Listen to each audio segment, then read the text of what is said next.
여러분, 이 세상은요, 수많은 약속들로 이루어져 있습니다. 개인과 개인, 단체와 개인, 단체와 단체 사이에는 서로의 관계를 유지하고 원활하게 하기 위한 다양한 약속들이 존재합니다.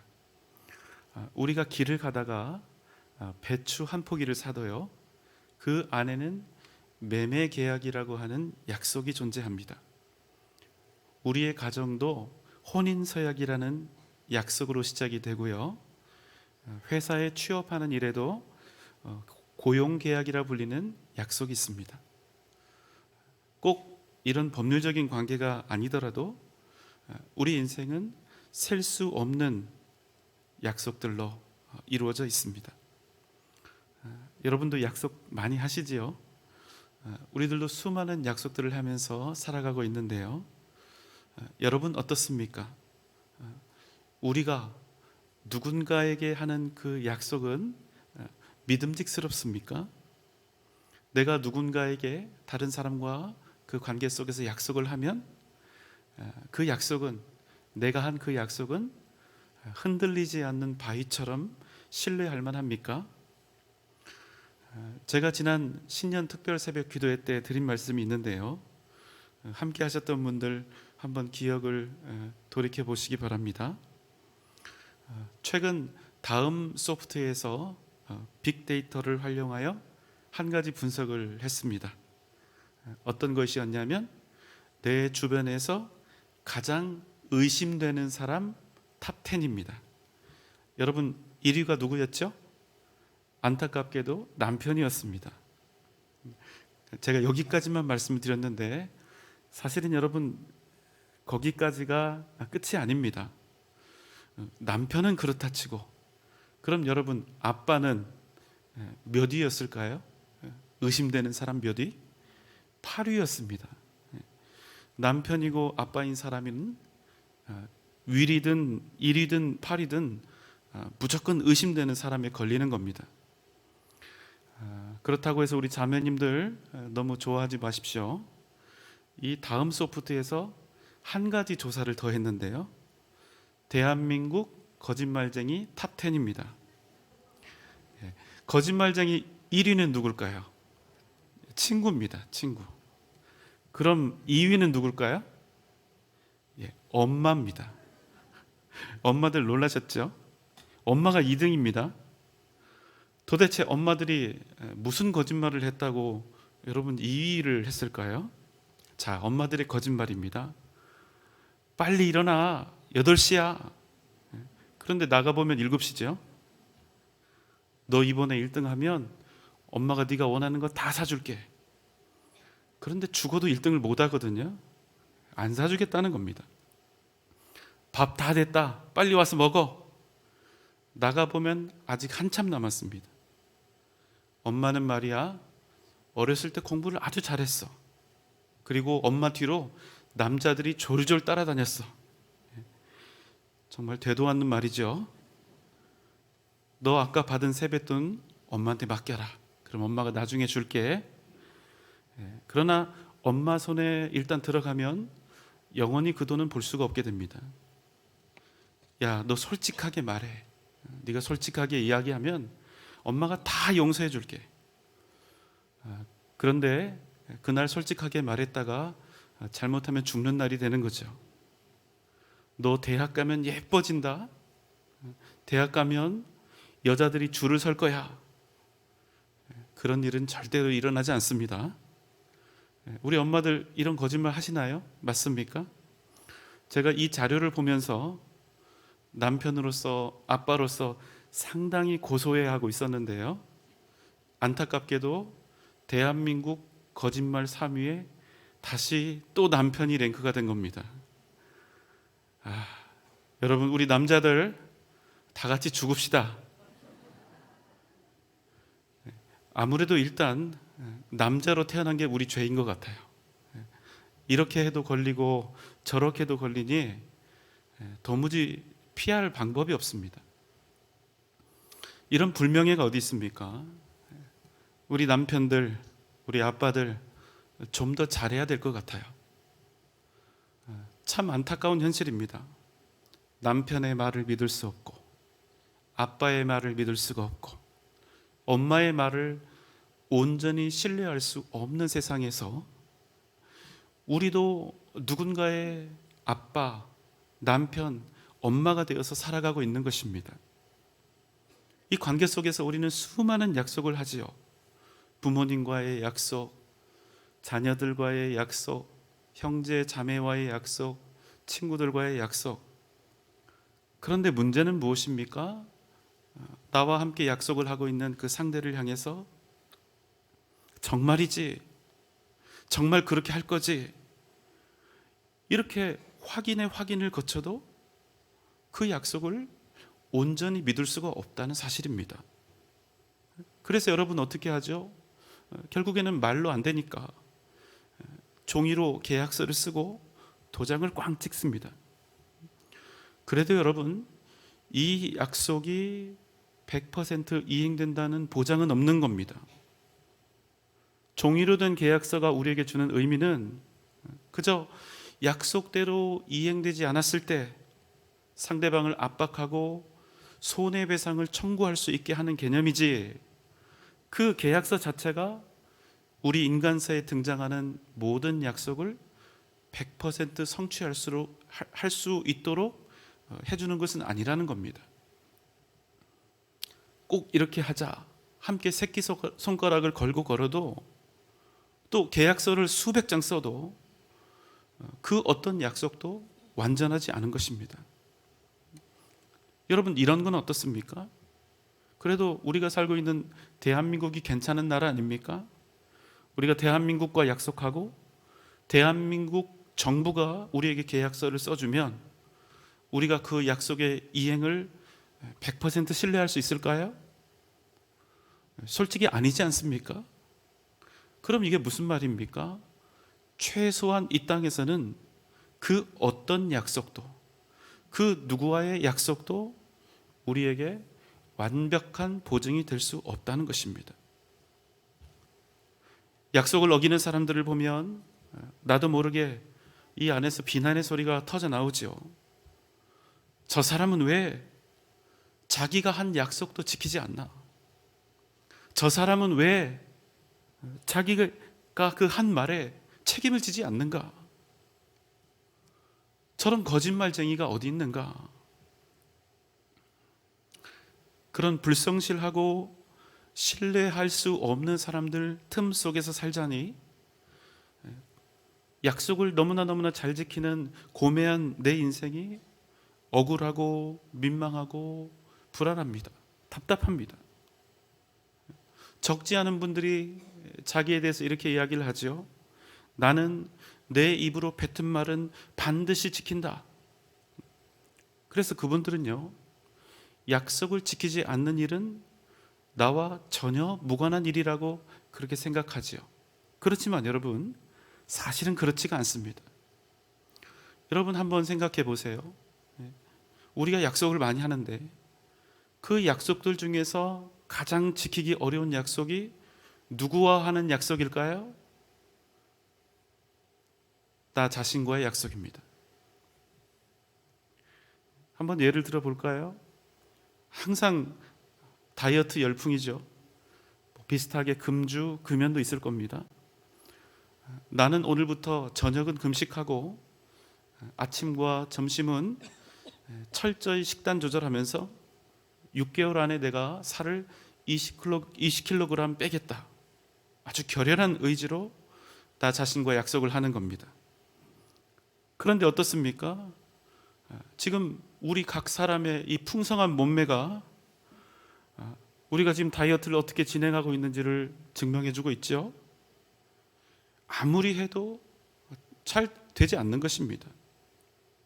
그런데 여러분, 이 똑같은 약속을요, 이제 누군가와의 계약을 통해서 향후 저녁을 먹거나 식단 조절을 하지 않거나 6개월 내에 60kg을 빼지 못하면 내가 당신에게 1억을 벌금으로 주겠다.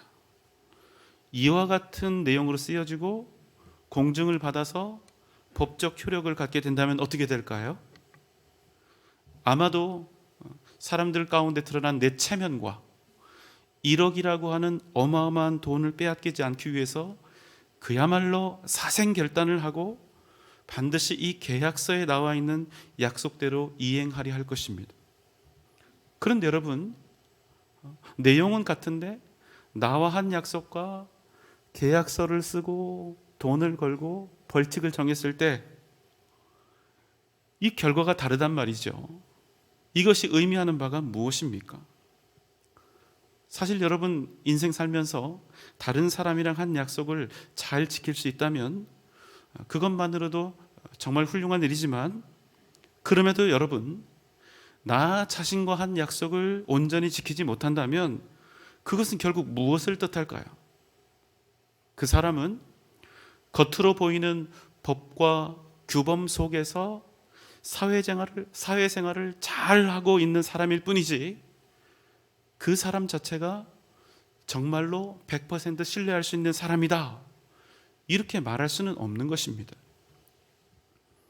아무리 스스로에 대해서 자신만만할지라도 정말 양심의 손을 얹고 각자의 삶을 복기해 보면 나 또한 믿을 수가 없고 신뢰할 수 없는 죄인 중 하나라는 사실을 우리는 인정할 수밖에 없는 것입니다. 앞에 서 있는 저도 이 일에서 결코 자유하지 못합니다. 저도 여러분과 동일한 의지박약이며 온전히 신뢰할 수 없는 죄인이기 때문입니다. 저 자신이 허물 많은 죄인이요 연약한 자인 것을 끊임없이 인정하며 깨지고 부서지면서 날마다 다시 거듭나는 길밖에는 살 방법이 없는 것입니다. 그렇지만 여러분, 이런 것과는 차원이 다른 거짓말이 우리에게 있습니다. 무엇일까요? 우리가 약속을 수도 없이 하고 있지만 수도 없이 그 약속을 깨트리는 그 대상이 있어요. 누굽니까? 하나님입니다. 여러분 한번 생각해 보십시오. 우리는 하나님께 참 많은 약속을 하면서 삽니다. 하나님, 제가 앞으로 이렇게 저렇게 하겠습니다. 다시는 제가 그와 같은 죄를 짓지 않겠습니다. 미워하지 않겠습니다. 사랑하겠습니다. 주님의 말씀에 순종하며 살겠습니다. 주님께서 내게 주신 직분, 사명 잘 감당하겠습니다. 내가 오직 믿음으로 살겠습니다. 그런데 여러분, 그 바로 다음에 이어지는 상황은 어떻게 됩니까? 그저 오늘 지나서 내일이 되면 당장에 오늘 드렸던 이 약속을 동일하게 다시 반복하지 않으면 안 되는, 회개하고 또다시 약속하지 않으면 안 되는 그런 처참한 상태가 되는 것입니다. 하나님께 수도 없이 끊임없이 약속을 하지만 우리는 그 약속대로 이행하지 못합니다. 도저히 안 되는 것입니다. 왜요? 우리가 죄인이기 때문에. 얼마나 우리가 천성적인 죄인이냐면요, 매일 약속하고 매일 어기지만 하나도 미안하지 않습니다. 죄책감도 없습니다. 왜요? 우리에게는 은혜라고 하는 교리가 있기 때문에 그래요. 그저 하나님 앞에 무릎 꿇고 눈 한번 질끈 감고 회개 한번 하면 우리는 또다시 하루 종일 하나님 그 말씀을 어기고 죄를 지을 수 있는 그 기본 바탕이 은혜라는 교리 때문에 우리 마음속에 잘못 형성이 되어 있으니까. 그래서 여러분, 하나님께서 우리에게 주신 그 은혜를요, 우리가 충만히 누리는 것이 아니라 그 은혜를 악용하면서 사는 그런 경우가 많다는 것입니다. 주님께서 십자가에 달려 죽으심으로 우리에게 주신 그 놀라운 은혜를 우리 스스로 싸구려 은혜로 만들어 버리는 거예요. 그래도 우리 마음에 큰 거리낌이 없습니다. 놀라운 일이죠. 여러분 한번 생각해 보십시오. 만약 우리가 하나님이 아니라 다른 누군가에게, 어떤 사람에게 이만큼 약속하고 이만큼 어겼다면, 이만큼 깨뜨렸다면 과연 그 사람이 우리를 상대나 하려고 했겠습니까? 우리가 과연 이 세상에서 발붙이고 살 곳이 있을까요? 우리 같은 거짓말쟁이들을 누가 친구로 삼겠다고 다가오겠습니까? 여러분, 사람은 무섭고 세상은 무서운데 하나님은 하나도 두렵지 않은 겁니다. 왜요? 우리가 은혜를 정말 은혜답게 쓰지 못하고 이 은혜를 우리가 죄 짓는 일에 방패와 갑옷으로 입고 있기 때문에 그렇습니다. 그런데 여러분, 정말 놀라운 사실이 있어요. 무엇입니까? 그래도 그분은 우리가 좋다는 거예요. 그래도 그분은 우리를 사랑하신다는 겁니다. 그래도 그분은 우리를 위해서 고난 당하신 것도 십자가에 달려 죽으신 일도 잘했다, 좋았다 하신다는 겁니다. 그분은 여전히 거짓말쟁이요, 무한히 죄인인 우리에게 그럼에도 불구하고 당신께서 주셨던 그 모든 약속들을 하나도 빠짐없이 다 이루시겠다 하신다는 사실입니다. 오늘 우리가 함께 나눌 말씀은 주님께서 우리에게 주신 약속에 관한 것입니다. 주님께서 십자가에 달려 죽으시고 사흘 만에 부활을 하셨죠. 그리고 제자들에게 무려 40일 동안 직접 당신을 보여주셨습니다. 그리고 하늘로 승천하셨습니다. 사도행전 1장 8절입니다. 오직 성령이 너희에게 임하시면 너희가 권능을 받고 예루살렘과 온 유대와 사마리아와 땅끝까지 이르러 내 증인이 되리라 하시니라. 이 말씀을 마치시고 주님께서 하늘로 올라가셨습니다. 그런데 뭐라고 하셨죠? 오직 성령이 너에게 임하시면, 오직 성령이 너에게 임하시면. 주님께서는 당신이 떠나가신 후에 몇 날이 못 돼요, 보혜사 성령을 당신을 대신해서 우리에게 이 땅에 보내주시겠다 약속을 하셨죠. 그래서 어떻게 합니까? 12명의 사도를 비롯한 120명의 제자들이 한 곳에 모여서 마음을 같이하여 오로지 기도에 힘쓰며 오실 성령을 기다리고 있었습니다. 사도행전 2장 1절로 4절입니다.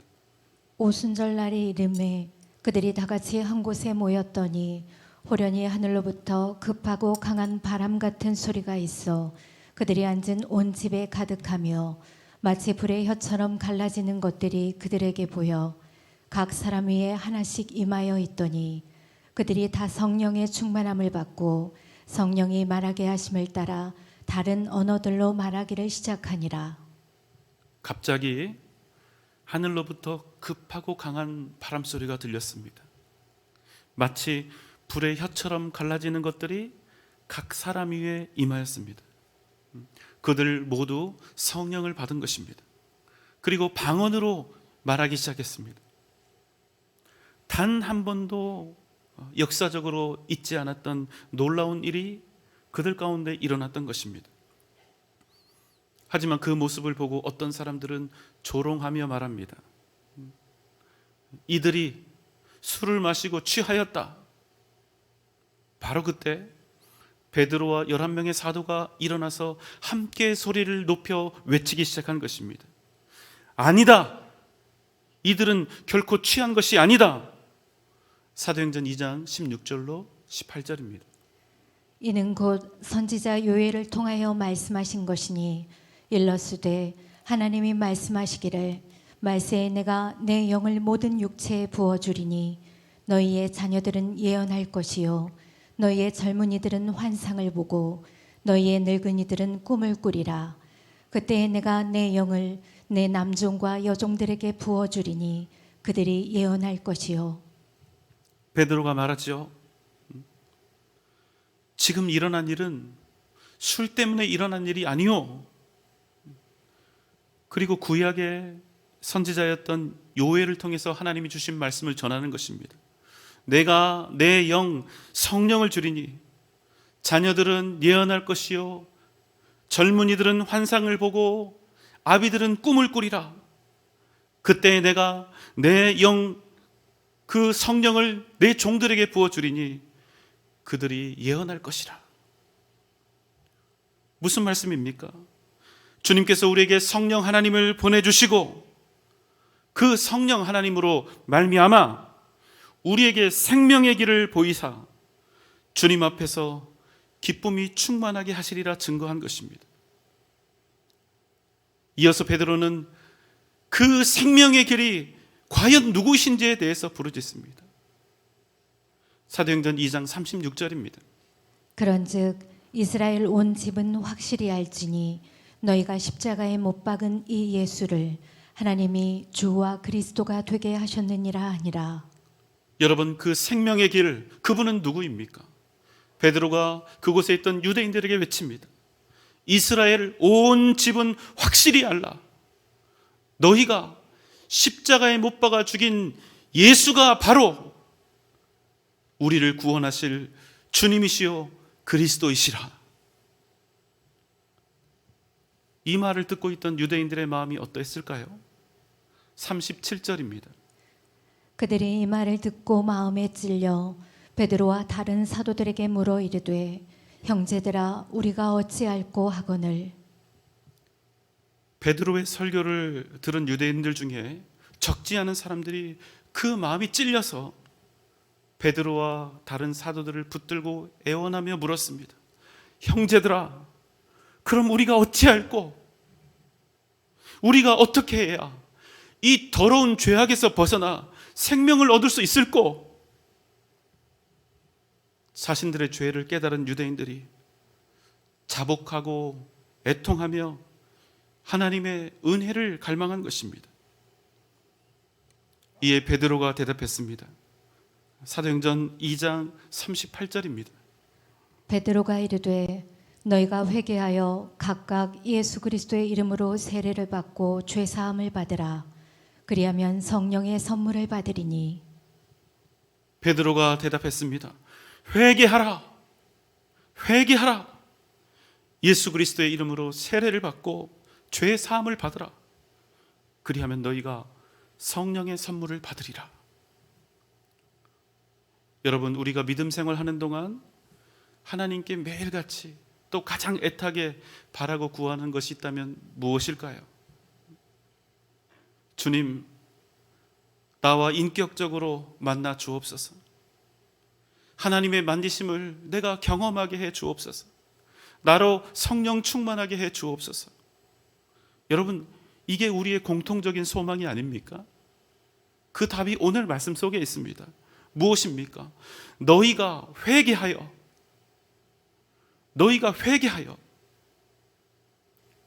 여러분 잊지 마십시오. 우리가 주님을 인격적으로 만나기 위한 유일하고도 가장 중요한 전제는 단지 애타게 기도만 하면 되는 것이 아닙니다. 성령의 충만하신 역사를 누리기 위한 가장 기본적인 전제는 그저 뜨겁게 기도하며 부르짖는 것이 아니라는 거예요. 그럼 무엇입니까? 진실로 내가 죄인인 것을 자복하고 가슴을 치며 회개하는 일입니다. 죄송하지만 다른 방법은 없습니다. 내가 죄인인 것을 하나님 앞에 철저히 인정하며 눈물, 콧물 흘리면서 잘못했다고 그 앞에 엎드리는 것, 여러분 세상에 이보다 모양이 빠지고 이보다 초라한 일이 없지만 여러분 안타깝게도 이 길 외에는 우리가 주님을 만나는 다른 방법은 없는 것입니다. 그러면 어떤 일이 일어난다고 합니까? 이제 드디어 성령의 선물을 받게 되는 것입니다. 39절입니다. 이 약속은 너희와 너희 자녀와 모든 먼데 사람 곧 주 우리 하나님이 얼마든지 부르시는 자들에게 하신 것이라 하고. 진실로 회개하는 자에게 하나님은 반드시 성령의 선물을 주신다는 것입니다.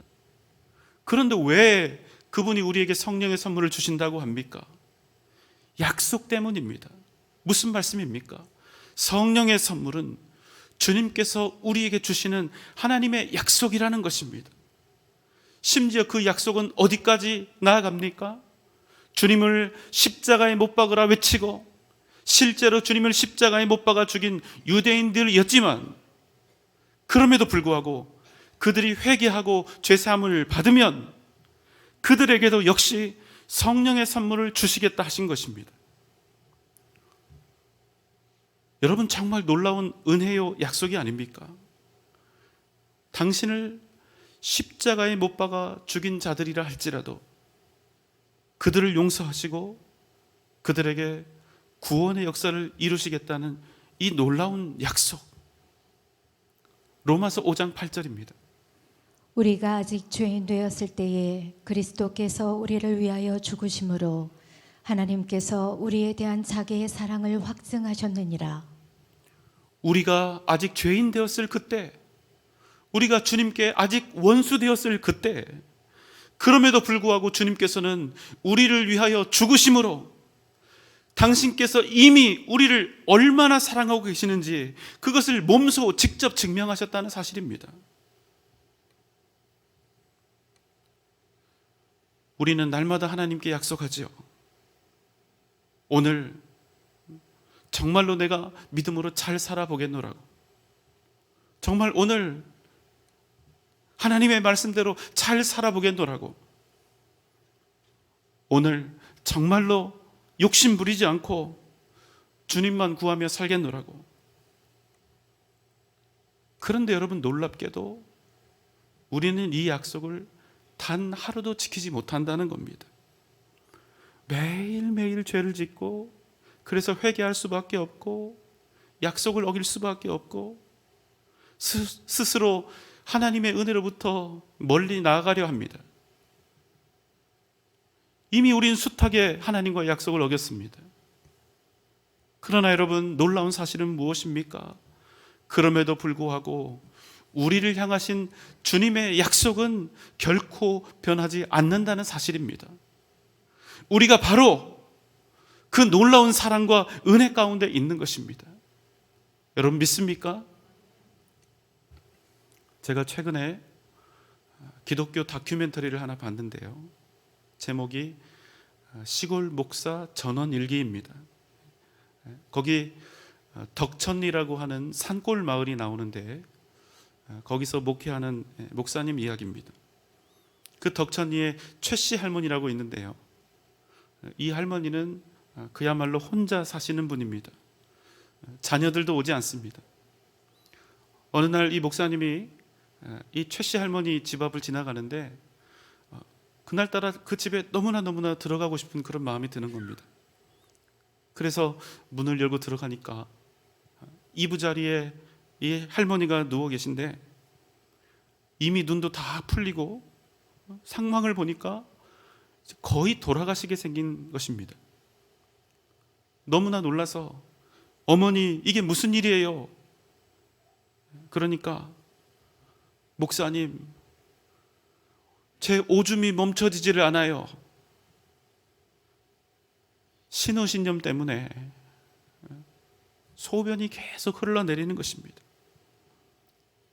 그래서 목사님이 이 할머니를 병원에 입원시키고 극진하게 보살폈습니다. 할머니가 이 목사님한테 너무나 고마워서 목사님 손을 잡고 막 웁니다. 목사님, 내가 목사님의 은혜를 어떻게 갚을까요? 이 늙은 내가 무엇을 할 수 있나요? 목사님이 예수 믿는 거 좋아하니까, 목사님이 내가 교회 가는 거 좋아하니까, 기뻐하니까 내가 평생 교회에 다니지요. 그렇게 최씨 할머니는 예수님을 영접하고 목사님의 첫 번째 세례 교인이 되었습니다. 예수 믿으니까 너무나 좋다. 예수 믿으니까 너무나 행복하다. 그러나 얼마 지나지 않아서 이 최씨 할머니는 치매에 걸리게 되었고 결국 요양병원에 들어가게 되었습니다. 하지만 여러분 아시지요? 요즘 코로나 때문에 요양병원 면회가 한참 안 되었죠. 그래서 어쩔 수 없이 오랜만에 이제 목사님과 가족들이 할머니를 찾아갑니다. 할머니가 저쪽 멀리에서 누구의 부축을 받아서 느릿느릿 이렇게 다가오는데 목사님이 할머니를 보고 반가워서 어찌할 줄을 모릅니다. 만나자마자 묻는 거예요. 어머니, 저 누군지 아시겠어요?